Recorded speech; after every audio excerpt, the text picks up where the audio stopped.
Pasok ang ilan nating kapuso sa listahan ng 100 Most Beautiful Stars ng isang magazine. Mula sa Libis, Quezon City, makichika tayo live kay Aubrey Carantel. Aubrey! Pia, karatapos lang ng press conference ng Yes Magazine kung saan dumalo ang ilang kapuso stars na pasok sa listahan ng Most Beautiful Stars of 2012. 30 interviews, 10 minutes. Achieve. Okay, John. Kabilang ang GMA Twin Stars sa sina Barbie Forteza, Bea Binene, Jake Vargas, Kylie Padilla, Derek Monasterio, Christopher Martin, Joyce Ching, Joshua Junicio sa breakthrough category at ang mga bida ng One True Love na sina Alden Richards at Luis de los Reyes. Si Rocco Nacino pasok sa Film Fest Star category.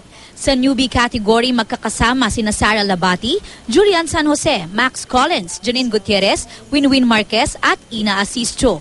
Sina Gabby Eigenman at Camille Prats naman pasok sa solid support category. Sina Aljura Brenica at Carl Guevara kapwa nasa Dreamboat category. Pasok din ng real-life sweethearts sa sina Dingdong Dantes at Marian Rivera bilang mga A-listers.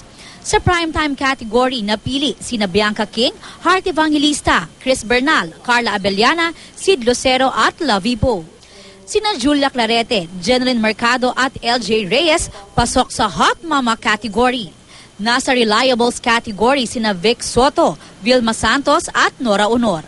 Si Raymond Gutierrez pasok sa Turning Point category. Sa Sultry category napasama sina Sam Pinto, Solen Yusaf, Bella Padilla at Rochelle Pangilinan. Pasok sa Most Beautiful Host ang Itbulaga Dabarkads na sina Pauline Luna at ang comic duo na sina Jose Manalo at Wally Bayola. Ayon sa Yes Magazine, may ilang pamantayan silang sinunod sa pagpili ng stars na makakasali sa kanilang tala. Kami yung nakakakilala sa mga artista. Alam namin kung sino yung mga artista na hindi lang beautiful pero nasa radar.